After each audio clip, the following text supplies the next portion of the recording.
Every day of the week will bring to you divergent views on news making the headline. If people who commit crime are being rewarded with national honors, with national appointments, then where are we going in this country? It's not about whether it was Jonathan or whether you are going to have a Buhari. It's the kind of political structure we run. Sometimes it gets confrontational. We are talking about a Buhari who at 41 became head of state. The man did not exhibit the attribute of somebody that is strong intellectually. So, comrade, you're saying if you become governor, you're going to bring back Okada? Of course. You will bring back the market women on the streets? Excuse me, don't put words into my mouth. On Core Digest, we bring all of this to the court of public opinion, where you are the judge.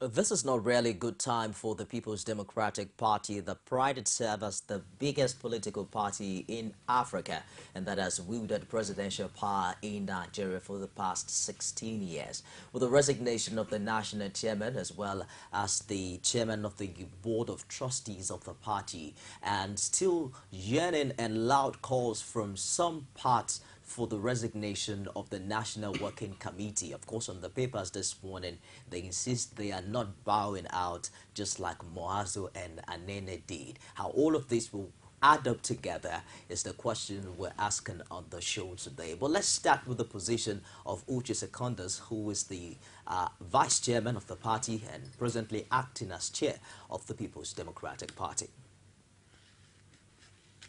But you know that it's not right and it's not constitutional.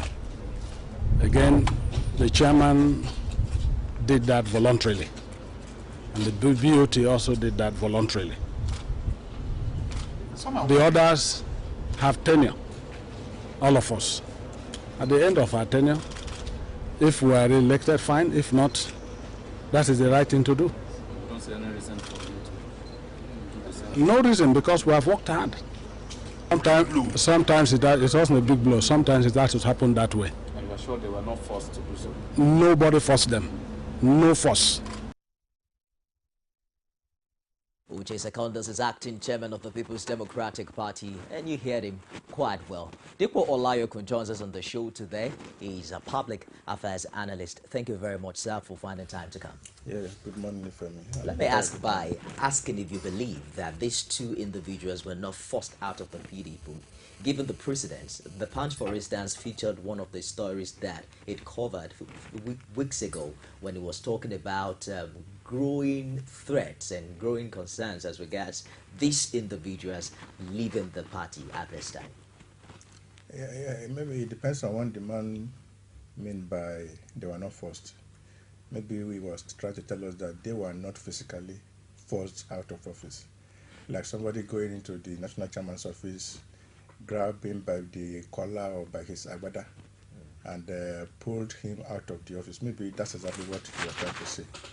But I think an average Nigerian knows exactly the shenanigans that the party threw up immediately after they lost the elections. In the past few weeks, especially immediately after the UK election, and the national leaders of those parties that lost the election voluntarily bowed out, the pressure became intense on the leadership or elections ministry national leader, which they think is the former national chairman, that's Alhaji Muazu Adamu, that at least courtesy, or let me say decency, requires that he also tenders his letter of resignation. Like I said, the call became more intense after the UK election, and some Nigerians, especially the PDP sympathizers, were making allusion to the fact that if those guys could resign after losing the election, that nothing stopped Adamu Muazu from resigning. As a matter of fact, he threw up some fight and said no, he wasn't going to resign. And it's like the pressure became very intense that he had no option but to quit. You don't forget that he got to a point when people like the governor of Ekiti State, Ayo Fayose, and some other governors came up with that intense pressure. And the guy came out and said if Ayo Fayose doesn't shut up, that he will tell Nigerians the secret of how he emerged as governor of Ekiti State. Many of us were beginning to enjoy the drama. So it's to me, I think I don't like the way they have stopped the drama properly. Because would I have think we expected were more- just in Act 1 scene more 1 secrets and to be unveiled. we were just in Act 1 scene 1 and they decided to draw the curtain on the thing. But on a more serious note, I think PDP saw itself as a party at a spot they never expected. Because if somebody has told us about 3 years ago that PDP will ever get to this kind of situation, some of us will say no. Because, you know, when you are in government in Nigeria, you have a lot of things going for you. The power of patronage. Actually, we are looking at the type of democracy we are practicing. If you look at the history of democracy since we started this advent in 1999, we have had national chairman of PDP bowing out unceremoniously. There's been There about have never 11 been any of them national chairman that between left the 1998 stage and now. as, oh, I have completed my term, I am going, and there are handshakes across the table, and if possible, they organize a send-off party. It has never happened. And if you look at, we have had instances where the chairman of PDP, like Audiobe, when he was national chairman of the PDP, told us that the party was going to rule Nigeria for 50 years. So later, when Chief Vincent Ogbulafor took over, you know how Audiobe was forced out of the national chairman of PDP. So people even said that the former president, Olusegun Obasanjo, went to his house and asked him at gunpoint, I don't know how far it is true, that the guy should resign. All of a sudden, overnight, during the night, the guy resigned. Vincent Ogbulafor also came and told Nigerians that the party was going to rule for 60 years.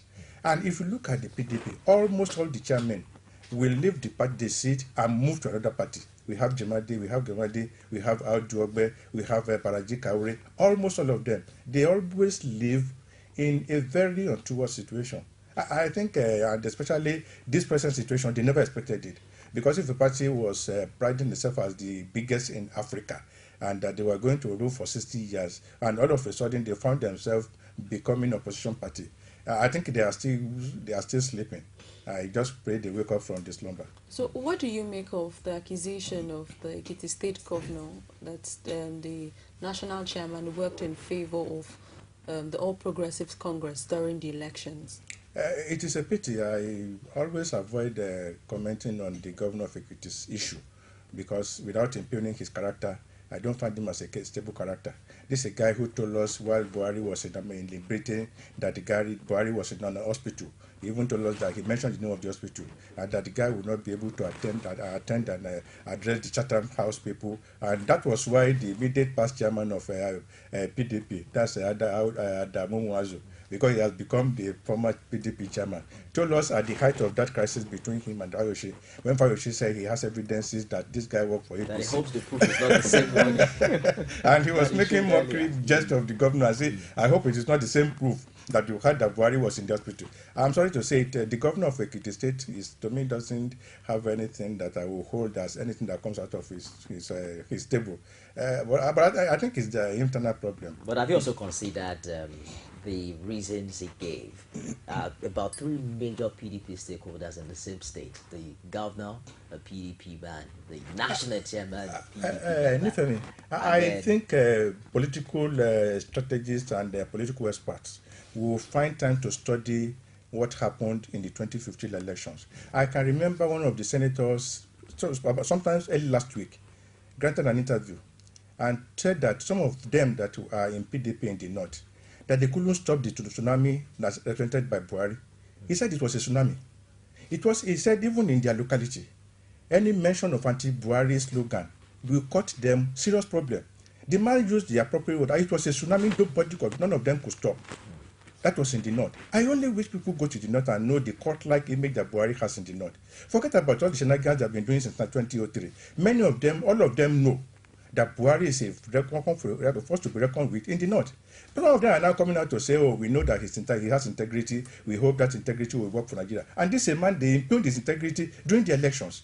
Up to today, some people still call this man illiterate. Somebody who went to secondary school, who has gone to so many military training schools that are equivalent to a master's. Some people will now sit down and say this man is an illiterate. They know the truth. They couldn't stop it. Look at Lamido, the governor of Jigawa. Look at all the campaigns of calumny. They rooted him out of his office, out of his power. You see, that's why I said I hope somebody will sit down to give us an analysis of what happened in 2015. None of them could have stopped it. Because like Nigeria, whose time has come, Nobody can stop that thing. So forget about these people working for Buhari or these people who don't make any impact, despite the fact that you have the governor, you have national chairman. Don't forget that in all the parties that I saw the election that PDP has been winning, the other time when they defeated ACN, the national chairman of ACN then was from Osun State. Why didn't he use his influence to make sure that ACN won in Osun? Okay, it's true they won in Osun State because the governor said he was not going to play game.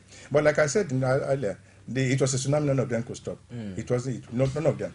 You talked about the history of the national leadership of the PDP since 1998 and now. There's been about 11 chairmen. What would you say has been responsible for the kind of experience that PDP had with its leadership? Yes, interestingly, some of us were around during the 1983 to 1979 to 83 election. We could be small, but at least we were able to know one or two things then. I think the bane of PDP since the inception of this 1999 stuff is that the national chairman of the party is supposed to be the national leader of the party. But since 1999, in PDP, you have a national party leader, national chairman of the party, and you have the president or anybody in the executive being national leader of the party. That means the national chairman has no power. You have a president who is now combining his role as the number one citizen of this country, as the chief executive, now also being the number one party man. In other climes, have you ever heard that there's any conflict between Obama and national chairman of the party?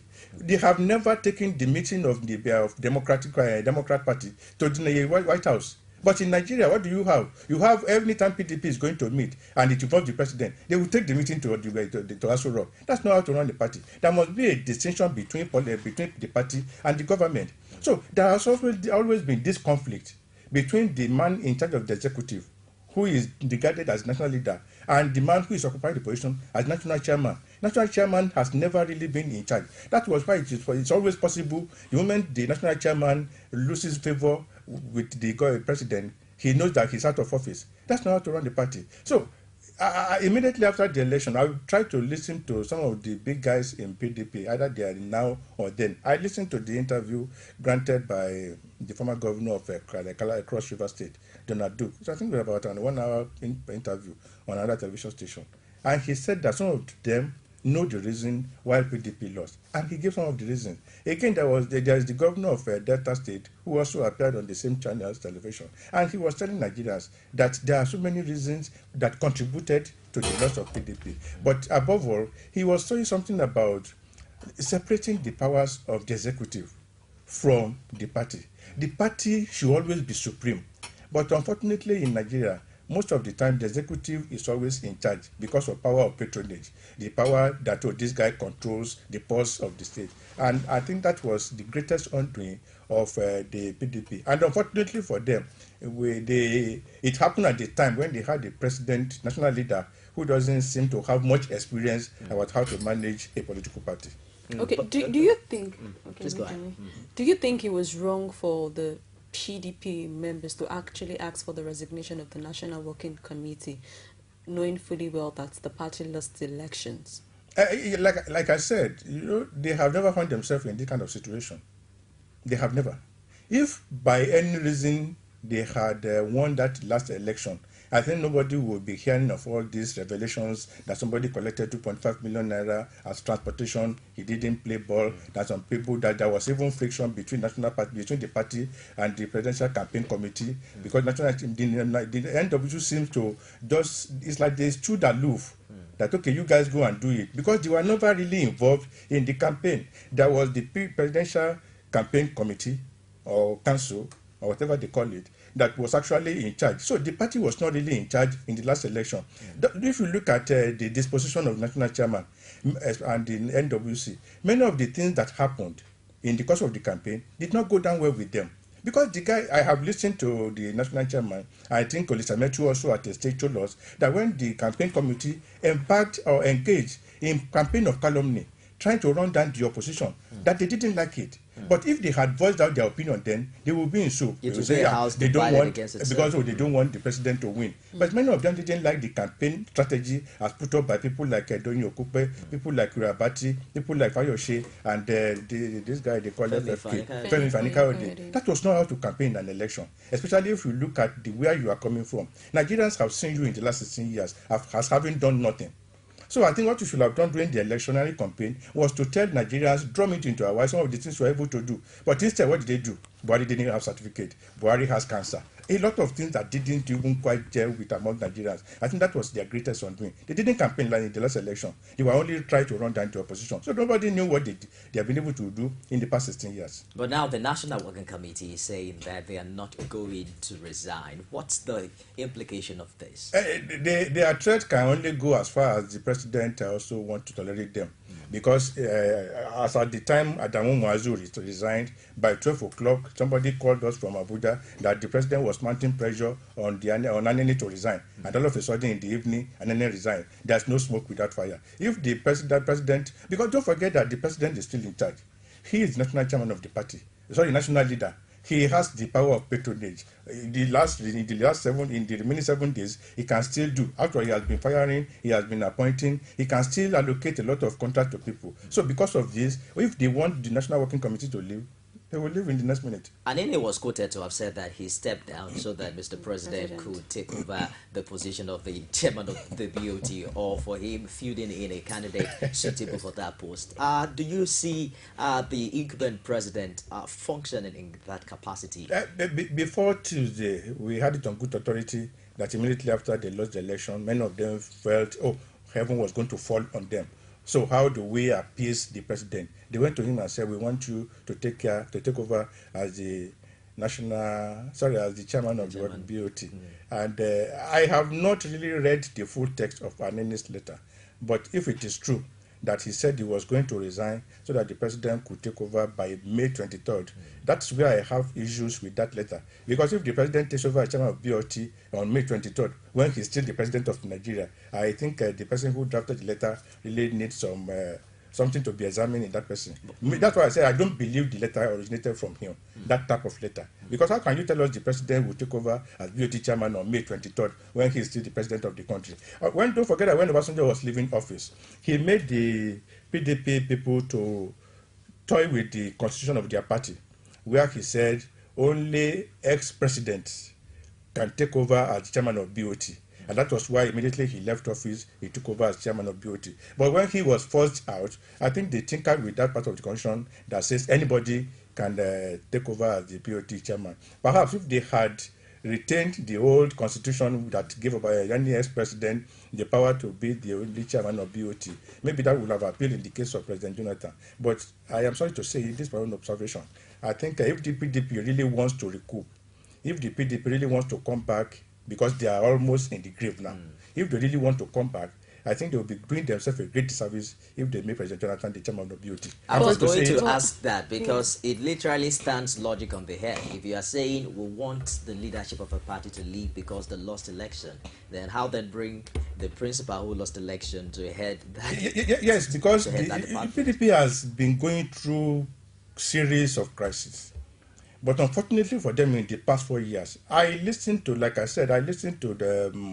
former governor of Cross River State, I listened to the governor of Delta State. They only fell short of putting the blame at the doorstep of the president. I'm sorry to say it, the president doesn't have experience of how to run a political party. And that was the greatest undoing of PDP. Well, this same president had X millions of votes at the last election. It just turned out that he didn't win the election, not that people didn't vote for him actually. So are you saying that this person does not really carry any support at all? In the 2015 presidential elections, Nigeria has 36 states, and once they won an official state, that's Abuja. And do you know that PDP or the APC won 23 of those states? It's a great dent on the image of the president. For a sitting president, to lose 23 states out of 36. Forget about the number. We are looking at the entity states. APC won in 23. So that is the picture of the thing. That means 23 states rejected him out of 36. Forget about the numbers of the votes. For example, look at, what do you call it? Look at Rivers. Rivers gave us 1.4. Delta gave us 1.2. So what I'm trying to tell you is that it is not the number of votes, because it is possible for a state to give us a number of votes that will cover about 3 or 4 states. But we are looking at the distribution of these votes. Nigeria, as a 2015 election, was made up of 36 states, and they still made up 36 states. And 23 states out of these 36 rejected the president. It's a great dent on the image. That's exactly how to analyze election results. But a holistic view at his administration, are you really saying that he doesn't really deserve a second time in Nigeria? That's why I said I hope they were going to hold a symposium where we will analyze the results. The president didn't lose election because he did not perform. I want Nigerians to understand that. Nigeria has really we have not got to a stage where we determine the fate of our elected people by virtue of what they have done. I am living in Ogun State. If we are looking at the performance, yes, the governor of Ogun State really tried, but there are some areas that didn't even feel the impact of the government. But you see, in Nigeria, there are some people that determine votes, because the majority of the voters in Nigeria are largely illiterate. Illiterate in the sense that they don't know what it means when you want to vote. You have a community leader that everybody in that area looks up to.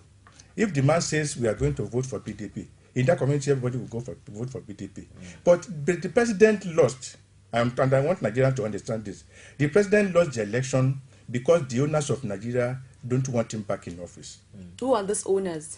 Who are the owners of Nigeria? That's the question people always ask. Do you have some people that owns this country? Forget about what all of us come to see on radio or television. Forget about what those people want in the market women, what they say. Some people own this country and they determine who gets what. Let me tell you one thing. When Obasanjo was going to be made the president of Nigeria, he was not there when they made the decision. The man was in jail. But they met and said, this is the person that will take over because of what happened after the June 2023 election. How do we appease the Yorubas? Because Yorubas almost made Nigeria ungovernable. So how do we appease the Nigerian and Yorubas? Because if we don't appease them and this crisis continue, there's going to be a revolution that will consume all of us. Let me tell you one thing. The owners of Nigeria like comfort, and they have people that are managing their strategy. They know when there is danger. That is why they were able to sacrifice President Jonathan for the class to remain intact. Don't worry, after the election, the man will go back. In the next 1 year, they will knock him on the head and say, have you come back to your senses now? Come back, you are one of us. Look at what happened in the case of National House and in the House of Representatives when Farouk Lawan was trying to prove that, I'm a radical, we are going to probe those oil cabals. What did they do? They taught him a lesson.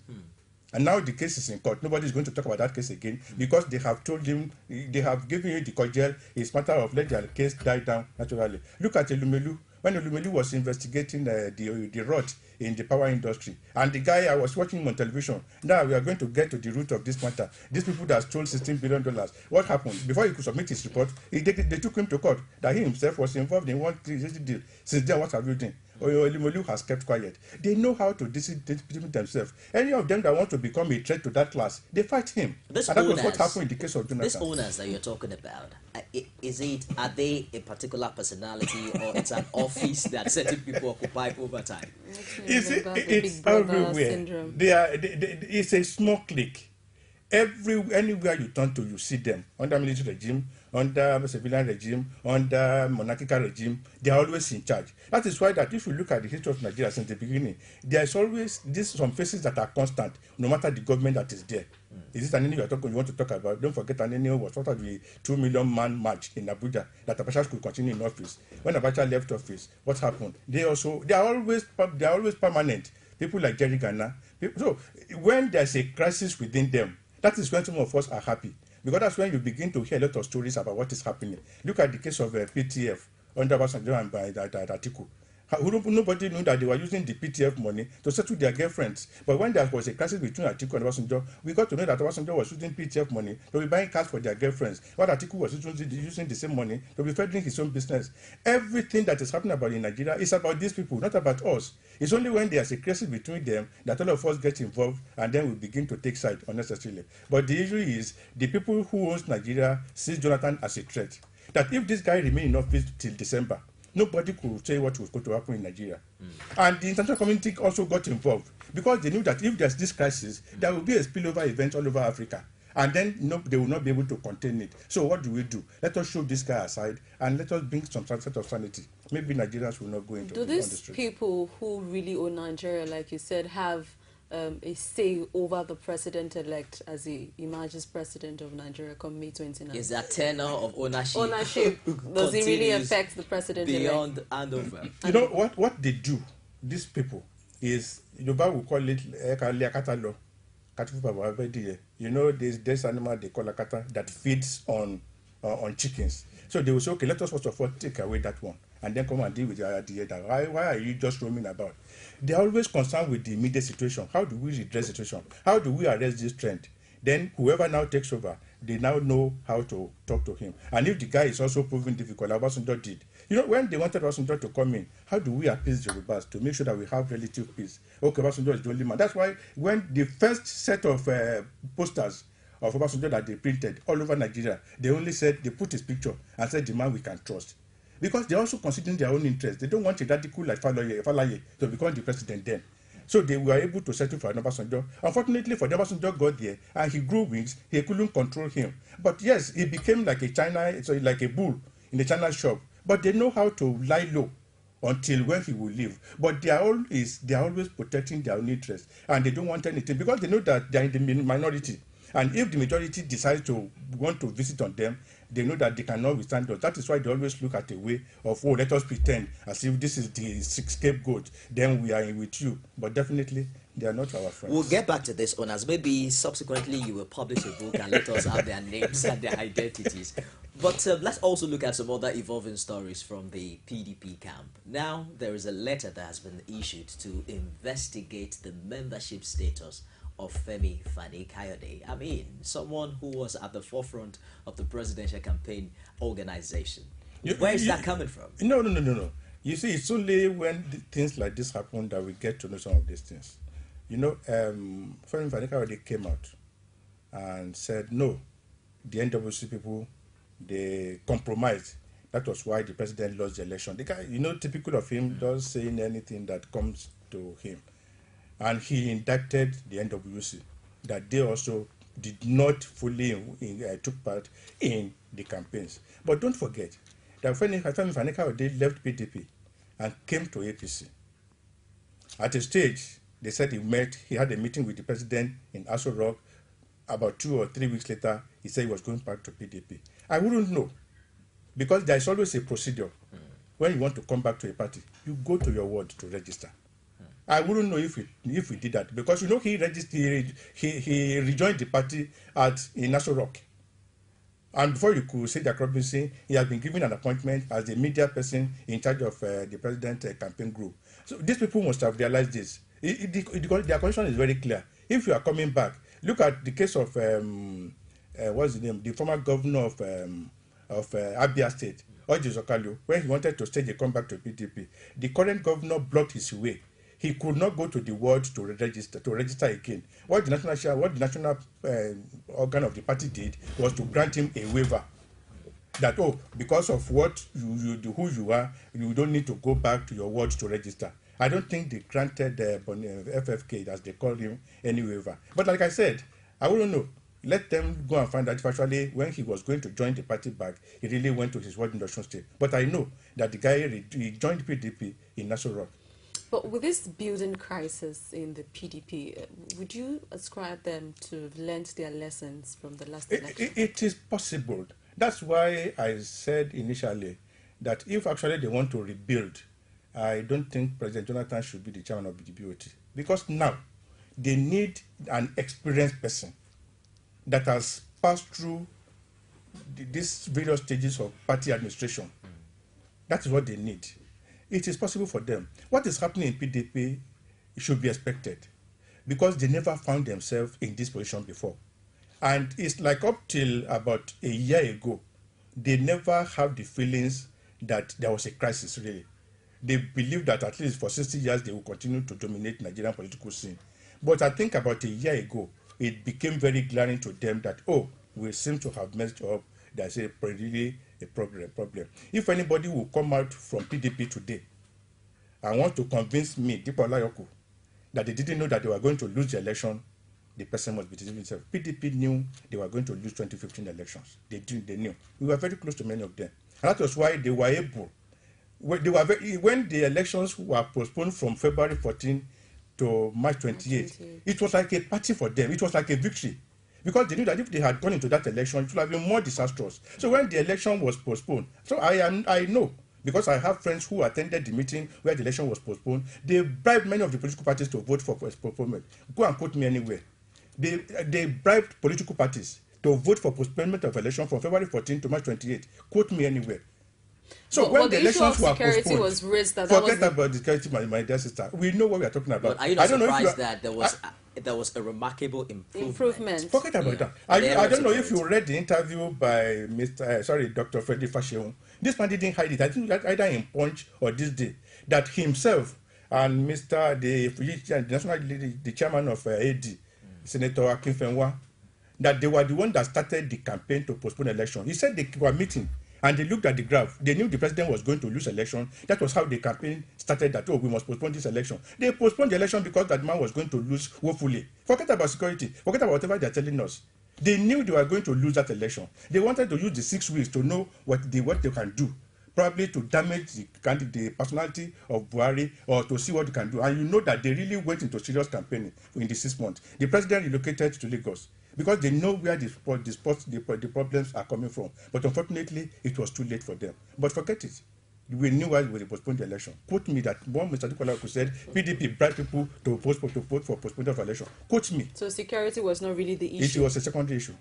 It's all right. When we come back after this break, we'll also begin to look at other developing stories. For instance, the zoning of the leadership of the party called the PDP, the Northeast, the role that the Northeast played in the past election, how that also places it as pivotal to providing the next chairman of the party, as well as other developing stories. Stick around. Don't go away. It is often said that the future belongs to those who believe in the beauty of their dreams. But what about the things in life that actually inspire us to believe? Like the things that drive us, the things that move us, and even the things that remind us that the sky really isn't our limit. Because when we are inspired, we are led to future greatness. But first, we just have to believe. One day I want to build Nigeria's first aeroplane. I know. One day you'll make us proud. Rich and creamy pig, extra fortified with 28 vitamins and minerals. Here's to 60 years of nourishing dreams and inspiring the future. The future is bright. Reach for your peak.